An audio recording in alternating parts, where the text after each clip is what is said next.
watch me work it. I'm perfect. Okay, legal ops, legal tech. We're down to the home stretch here. We're going to do our final session here, which, if you know me, it's going to be a podcast. I'd like to bring out our panelist guests, Andrew Perlman, Wendy Butler Curtis, Chief Innovation Officer, Orrick, and Allison Silver, Global Head of Strategic Ops at Zoom. Come on out, you guys. Thank you. Welcome. Let's talk about it. Let's talk about it. Let's disagree about it. I just ran up to Wendy backstage with a note from Andrew from your slides, and I'm like, I'm going to talk about this and that, and you said, I disagree. She's getting me warmed up backstage. So welcome, you guys, to the soft seating. And we've podcasted before. We have indeed. Wendy, you and I have podcasted before. I was jet-lagged in London, and this is your first time. I know. How's it feel to be on a podcast in front of 800 people? It feels great. Great. Yeah. So, Andrew, everyone, we're Legal Ops 3.0. So a lot of people came up to me last night and they're like, well, what's 1 and what's 2? I'm like, blog post forthcoming. But so much of what you're talking about is the future of where the future of the legal profession is going with the right framing. And what I'm talking about in Legal Ops 3.0 is the future of where roles like yours and my in-house legal department roles are going. And I want to para-introduce Allison as the future of legal ops, because recently, tell us about your role and how it has ascended. I joined Zoom 4 years ago. Yes. As our first head of legal operations. And over the course of that journey, we really realized that the law and all of the work that we were working on was so deeply connected to all the other departments within the organization. And that gave me a lot of opportunity to build relationships, which ultimately led to a role that now reports to our COO and leads operations and enablement for all of those functions. So it's been a very exciting journey. So under that umbrella, let me just read that back out to you guys. Reporting to the COO, the Chief Operating Officer at Zoom, you have a legal ops faction, you have a HR or people faction, you have... There are other buckets. So it's actually interesting the way that Jen describes it. One of the first things that we did when we created this team was to really help them recognize that while they have expertise in legal, compliance, security, HR, government relations, ultimately what they do all the time is operations and enablement. And so we really, we had to break it down and say, you're not a HR expert anymore. You're not a legal operations person anymore, but you lead operations and enablement for Zoom. And what that means is the expectation is that you serve across all those areas. How'd they take that? You know, everyone loves their cheese, and you moved it. Yeah. Or expanded it, or put more cheese on the cheese platter. How'd they take it? There were lots of different opinions and perspectives. Some people really struggled. Some saw the opportunity. I do think that even for myself, you know, my title doesn't say legal anymore. Right. You know, I went to law school, lawyer by practice. I also gave up some of that identity to grow into this new opportunity. And so I think it was helpful for individuals to see that by example. There is absolutely resistance. Some individuals have shared, you know, I wanted to be on this career path. And what I try to explain to them is you can still be a security manager. You're going to be a better security manager understanding compliance, understanding legal, understanding how the other functions within the company require this very important element, which is keeping our platform secure. So over time, we've been breaking down some of the resistance.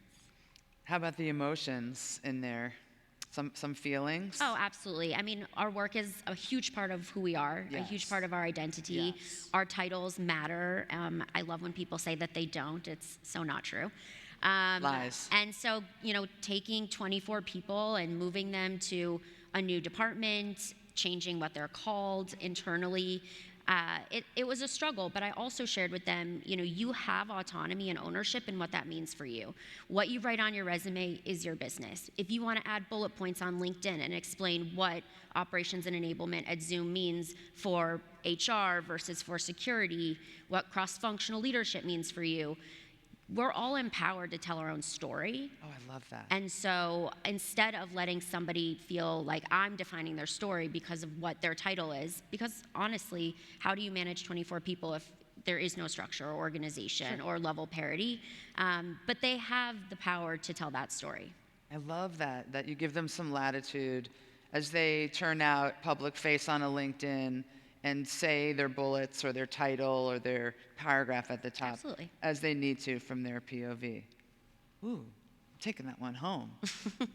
This is what I'm talking about with Legal Ops 3.0. It's ascending to a seat in the company that has C-suite eyes and expectations on you, that the metrics that you and this enablement group are coming up with are being kicked around the C-suite leaders, and they're dueling over how to use this, how to have you iterate on those to make businesses run faster or create more revenue or more market opportunity. This is what I'm talking about. Well, now they're starting to also fight with each other. Yes, because fighting is good. Our CFO said, oh, well, Allison and her team did that for Aparna, and now I want her to do it for me. And so the growth just continues if you can show value at that level. The thing about fighting, in Legal Ops 3.0, we will be fighting. I mean, I was fighting, and what I think I've been in is 2.0, is executing on everything I learned from Lisa Connie and Steve Harmon and Steph Corey and Mary O'Carroll and the founders of CLOC, Chris Coates, Brian Hupp, and I always forget one when I list on stage. The 1.0 took the kitchen sink model because they had no idea. They were transforming with their GCs at the time and just catching everything that fell off their desk and landing it. Please make note that none of them are in that role anymore because that role has evolved. That was 10 years ago and forward. And it came to folks like myself and Francis and some of the predecessors and your previous or prior roles. We 2.0'd it. We ran in and at Spotify, I did not kitchen sink it. I was like tech only. And also I was in engineering, so I had no choice. But at Netflix, I went and did a bit of a kitchen sink. I did several pillars and no. That's what I'm saying. I'm not sure we can carry it all if we want to get super strategic. And back to the fighting and the tension, remember that tension makes babies. So if you want to get your, okay, too much. The producer's looking at me like, that wasn't in the script, but it's the last day. The filter's gone. Wendy, I see you shifting. I'm so ready. And moving because you saw what I wrote about 3.0 and you got fired up. So, I would like to ask you to close your eyes, Jen. Oh. Every morning, my phone wakes me up with the following poem.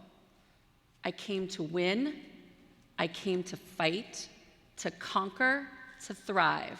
I came to win, to survive, to prosper, to rise. I came to fly. 3.0, yeah, yes. Right? So this is why we're here, and you got me so fired up because you talked about your experience with eBay. eBay did that, created the online dispute resolution because there is an estimated $1 trillion unmet demand for the legal problems of all of us every day. eBay did that because you had a better customer experience, because you had quick resolution with the other buyer, which gave eBay competitive advantage.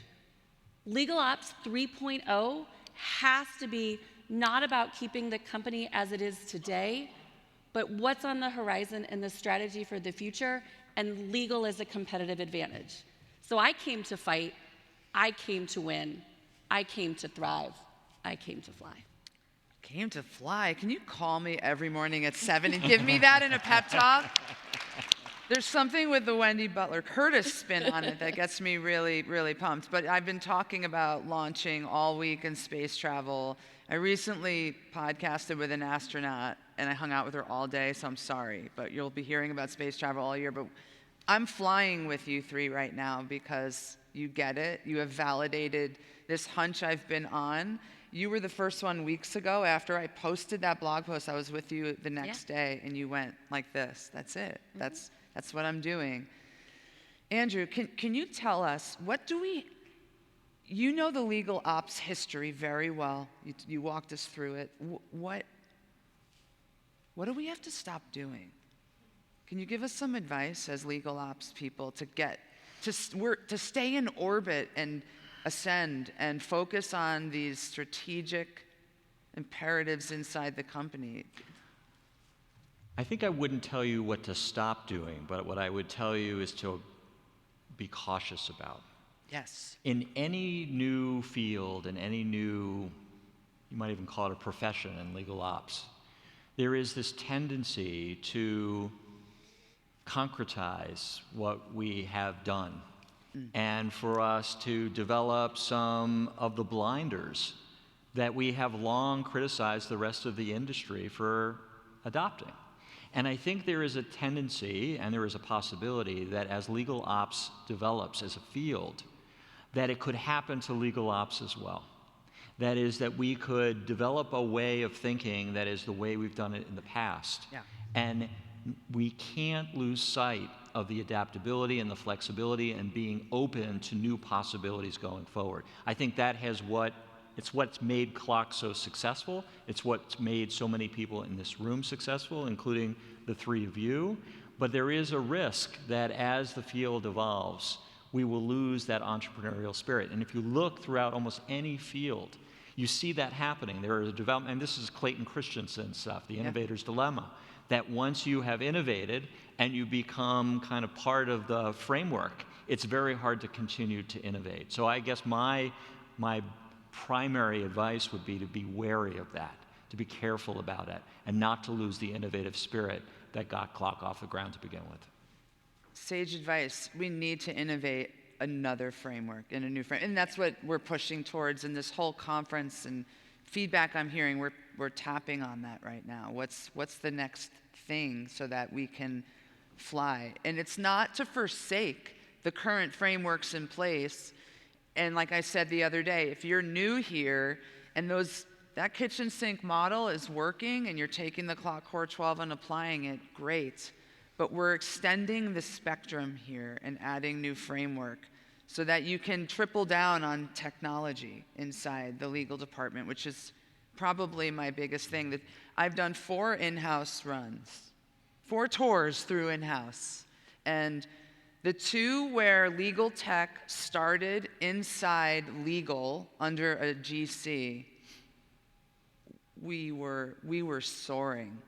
We were soaring in speed to delivery on innovative solutions.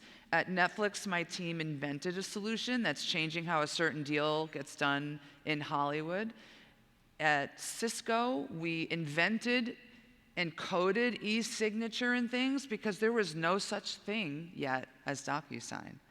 And someone's husband, a Cisco lawyer's husband, went out after a year and a half after we built e-sign at Cisco. He went out and started Adobe Sign. I mean, it was EchoSign acquired by Adobe. This is Silicon Valley. It's how it works.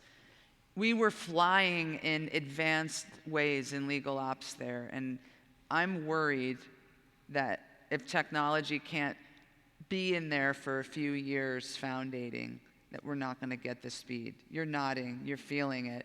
Wendy's ready to go to the mat. All right, let me go ahead. She's now sneering at me. So I challenge you. Yes. As the president of CLOC, there's a relatively new book by Linda Yates, The Unicorn Within. And her thesis is that as the incumbent, which is what CLOC is now, you have the potential to be the disruptor, but you also have the biggest risk. And so I think this is your moment in time as you think about 3.0, both as the incumbent, to have the advantage, but we can't stop. And that's your theme too. And it's really thinking about how we're reimagining what we continue to do and not resting on the success that we've had. So next year, the unicorn within, I want to hear here how CLOC continues to be that success and that leader. But wait, so your challenge, do you think that tech shouldn't be or do you think that detail doesn't matter? So my challenge, my hope for CLOC, and I think tech is incredibly important, but it has to come back to the why. The tech is the how. It is. And so as we think about who we are and the problems we're trying to solve and how we elevate, it's the why. You're 100% right. I 100% disagree with you. You and I disagree, but we're ending at the same agreement. Because I'm contradicting myself. I'm saying the tech has to be in legal. And who cares about the tech? It's a total paradox, and I agree there. It's only a pathway to get somewhere. But what I observed in my role at almost 6 years at Netflix, I was like, well, look at this financial management and the program and the savings that we were able to institute. And, Netflix is very fast, info-dense. They're cooking in there. That is how you get so entertained and get all those choices. They are cooking in there. So you get feedback in this fast, hard way. And the signals you get during these feedback moments, I got a lot of future thoughts on. And they were like, we appreciate the financial management that we never asked for. We appreciate the outside counsel management that we never asked you for, that you brought in. And it's savings, but it's not strategic. And they had all eyes on the tech. Where are you bringing us? Where is it taking us? Why are we doing this? And starting to see the impacts of some of those big foundations put in. And my observation of them is tech was black magic. Financial outside counsel savings was important financial hygiene. Very different boxes. Are we agreeing again? Can we still be friends? I'm a Libra. I'm starting to rock here. Are you mad at me? No, we thrive on Thank this, you. right? Oh, But I think it's really interesting back to what Andrew said when you did your talk, because you said something about starting from scratch, that nobody should be starting from scratch. And I do think that these technologies give us the power to not have to start from scratch. What used to be like sitting down, writing an agreement, signing it with a pen, all of these things. If we have the right platforms and we use them the right way, we can much more quickly identify what is the commodity work and what is the strategic work. Yeah. And it frees up a lot of time to not be in those weeds. That if CLOC doesn't disrupt and change, the fear shouldn't be to do it, it should be to not do it. And the 12 will change. It's going to have to change. say that one more time. The fear should be Of not doing it, not the fear of what will happen when they do. So it's walking away from Yeah. things. It's the conversation we had in Boston about, It's parts, Cambridge. parts It's- of- oh, that's Harvard's true. in Cambridge, Cambridge. not Boston. Watch out. that there are parts of the 12 that we don't want to do. And that's okay. What part of the 12 do you not want to do? A lot of it. Should we turn off the mics? Tell me. We're not recording. There's a lot of it that I don't want to do, but there's also a lot of it that I think these technologies are smart enough that they can do it for me. Yeah. And I have the knowledge to leverage that information and then go tell the story about how my platforms and my data are almost like this living thing that don't need my hand-holding all the time. Did I dodge your question well enough? No, you're not dodging my question. Now I'm back to Andrew. You basically are showing us that generative AI is a creator's tool, that the blank slide and the blank space and the blank document, those are over in very soon once it's all integrated.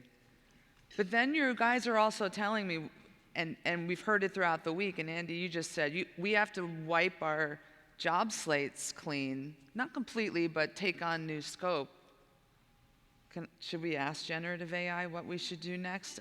I'm feeling scared. Coach us from the academic perspective. You can ask whether you get a good answer, and the right answer is something else entirely.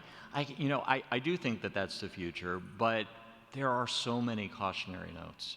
One of the areas that worries me greatly, aside from the gaslighting problem that I described, which is so much larger than legal, it's a social problem that I think is going to make certain issues so much worse in the coming years, is what does all of this technology do to our ability to think deeply and develop expertise? Because so many of us got to where we are by having to struggle with words, of how to put your thoughts together in a comprehensive and clear way. And if these tools are largely doing that for us, and I think they are going to be capable of doing that for us, what do we lose in terms of our own abilities? I think there is the potential for analytical atrophy, which we are, I think, are already seeing to an extent that predated generative AI. And I think that is going to be a problem that gets worse in the future. What does it mean for the future of legal? What does it mean for the future of society and humanity are some really difficult and challenging questions. So even though we are going to be using these tools in the future, there is a potentially very dark downside that we have to be mindful of. I don't have a good answer about how to address it, other than I think we need to be asking the question. I'm afraid people are not going to be able to write anymore. And I believe that writing is finding your voice. And I'm a very big, that's one of my passions in life, is finding your voice. And I find the truth of what that is through writing. Whether it's whatever medium, it could be a LinkedIn post, but it's finding voice. It could be sitting in the analytical atrophy of your own slides to do this strategic narrative presentation to your legal leadership. And Gen AI might not sound like you. And what if we sound like it? That's my fear. I think there's such power in writing. What do you think about that? How do we use it to be a creator and not use it as creativity? I think you put it nicely, the idea that it should sound like us. Yes. And support us rather than we sound like it. I think that's a great way to frame it. How do we avoid it? I think, hopefully, how we train young people to think about the use of these tools will help. Yeah. What the culture is around it will make a difference. But people are always looking for shortcuts.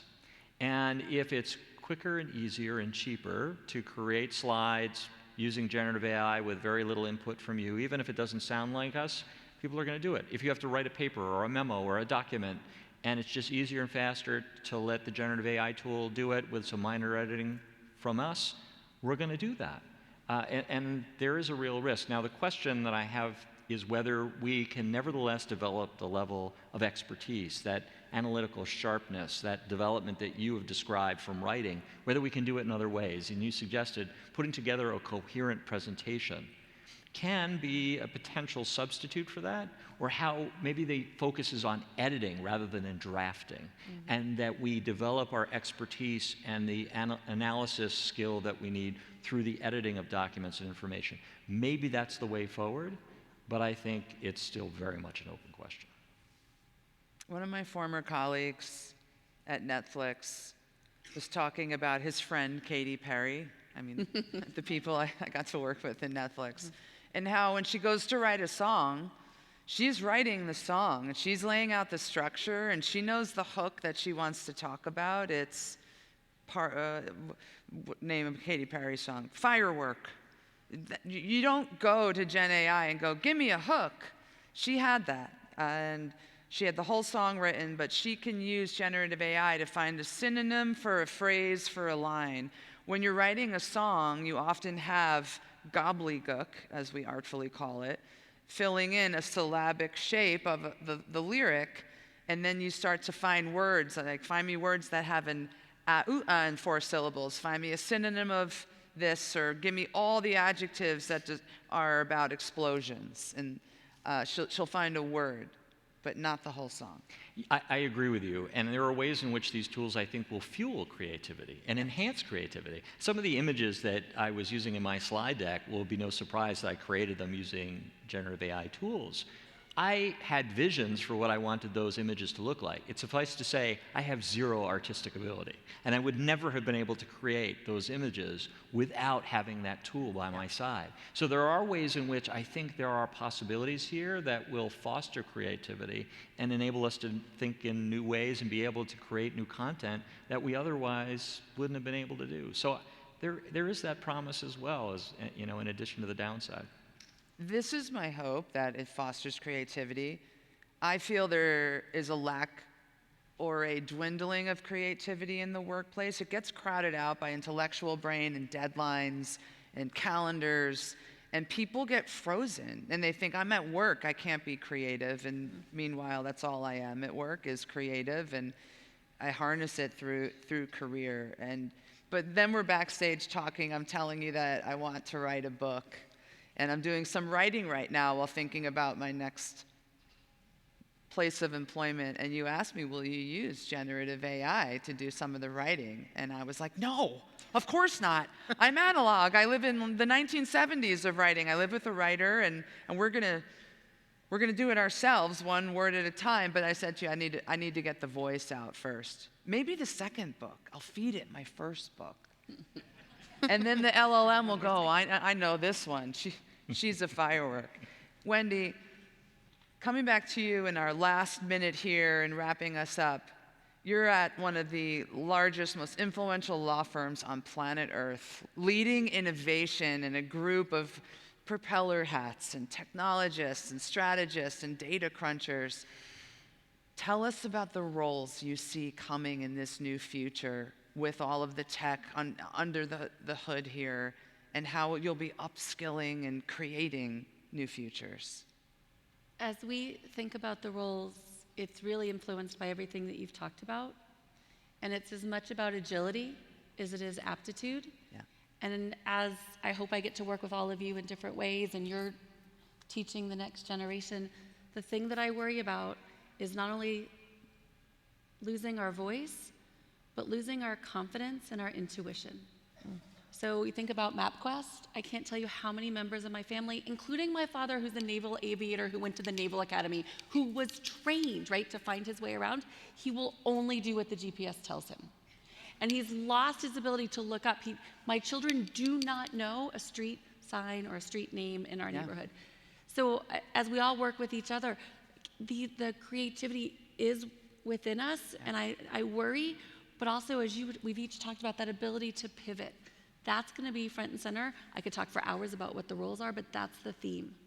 I love that. Creativity front and center.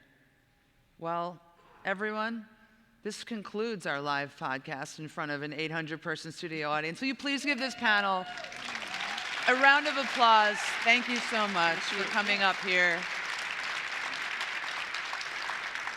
And I have a few announcements. You guys hang out with me up here as I take us through some of our auction and game results. So before we say goodbye, our neon sign auction and CGI sweeps. On the auction side, your bids last night raised $8,000 for the Thurgood Marshall College Fund. Yes.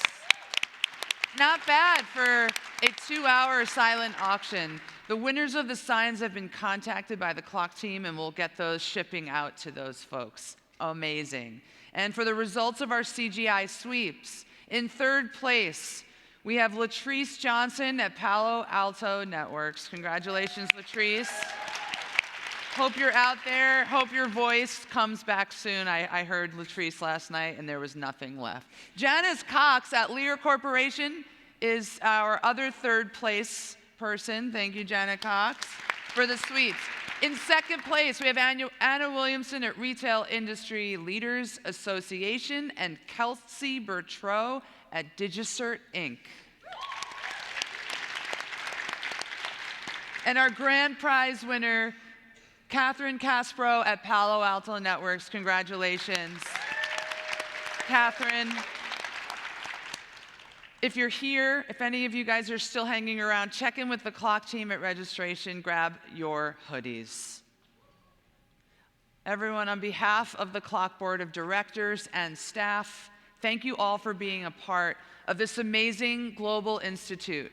Whether you're a sponsor, an exhibitor, an in-house corporate person, a law firm member, a service or tech provider, government person, media, or any other walk of life, you all made this event so amazing. You play a critical role in this ecosystem and transforming the business and practice of law.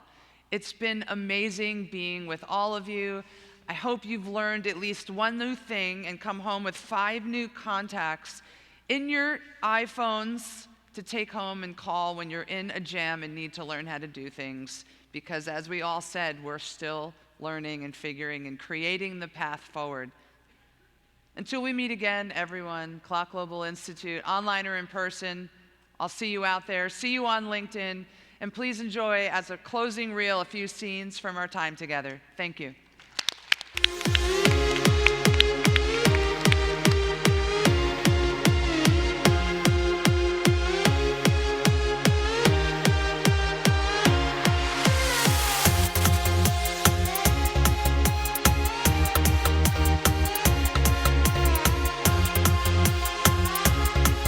Opportunity to connect with like-minded people who are trying to figure out the best ways to deliver legal services. The brain dates get people together in like a smaller group and share and just talk about anything they want to. Networking, talking to vendors. It's fun.